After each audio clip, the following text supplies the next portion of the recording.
Dalek's invasion Earth, 2150 AD, 1966. 90 minutes, currently rated TV PG, starring Peter Cushing as Doctor Who, Roberta Tovey as Susan, Jill Curzon as Louise, Bernard Cribbins as Tom Campbell, Ray Brooks as David, and Andrew Keir will be Wyler. But least we not forget, Philip Maddock appears in this movie, and the old woman from the tribe of Gum, and she also appears in Creature from the Pit, a couple Doctor Who actors that pop up in this movie. So, where do we begin? Well, let's begin. Peter Cushing will reprise his role as Doctor Who, and he requests Roberta Tovey reprise her role as Susan. Now, the actors who played Barbara and Ian, Roy Castle and Jeannie Linden, are unavailable. So Barbara and Ian have been replaced with Tom Campbell, played by Bernard Crimmins, and Louise, played by Jill Curzon. The movie will start with police officer Cribbins being knocked over the head and a robbery taking place. He chases after the robbers and runs into a police call box to call his offices. Only this is the TARDIS, and our journey begins. Now, he stumbles because he's been hit on the head. They put him in a chair, and the doctor introduces himself as Doctor Who. The doctor says he must join them on their journey, and off they head to 2150 London.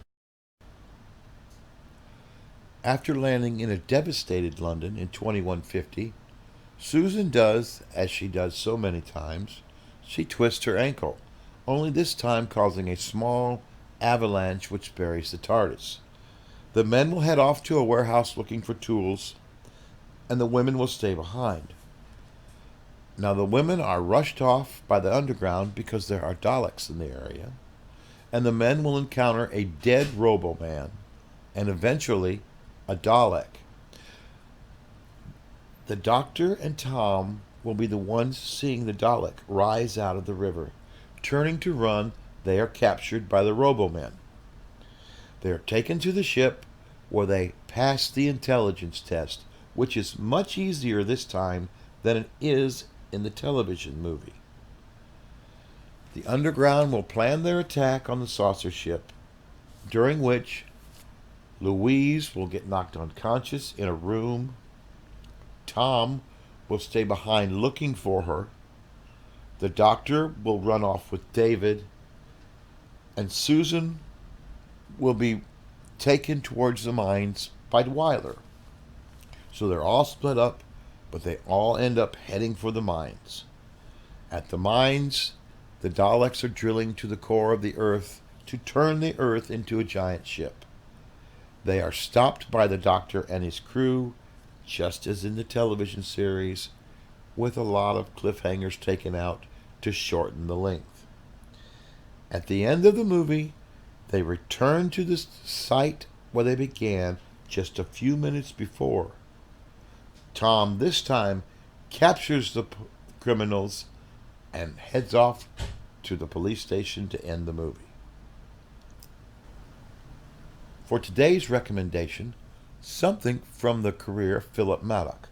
Now, Philip Maddock appears in this movie.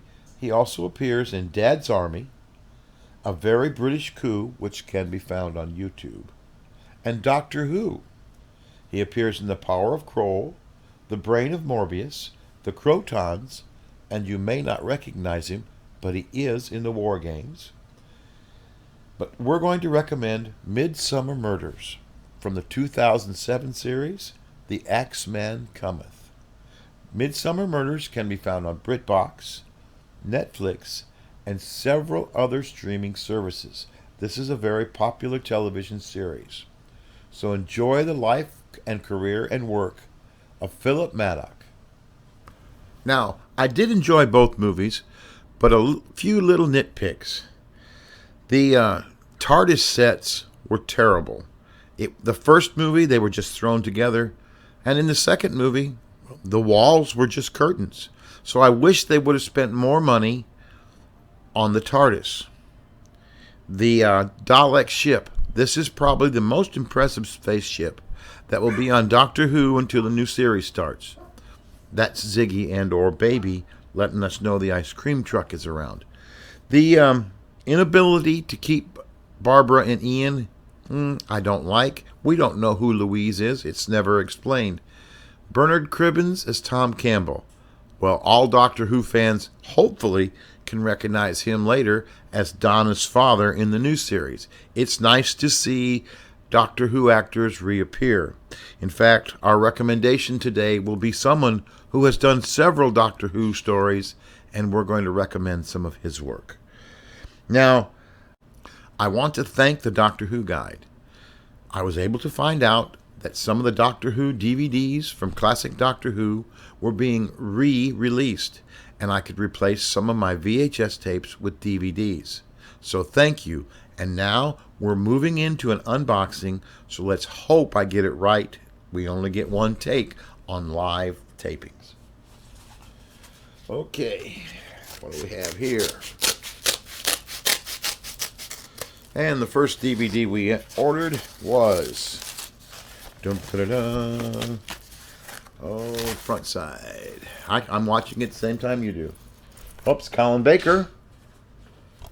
The Mark of the Ronnie, one of my favorite Colin Baker stories. We'll be reviewing this and its extras in the next video. Video number 2. Yes, Amazon Prime. And I did use the link below so that Alex Patterson of the Doctor Who Guide will get a kickback on these. And the second DVD we ordered was The Planet of Fire. You can't see that. Can you see it now? So we got a Peter Davison and a Colin Baker story. So there'll be reviews of both these DVDs and their extras coming up soon. I want to say thank you, good night, stay safe, and enjoy Doctor Who.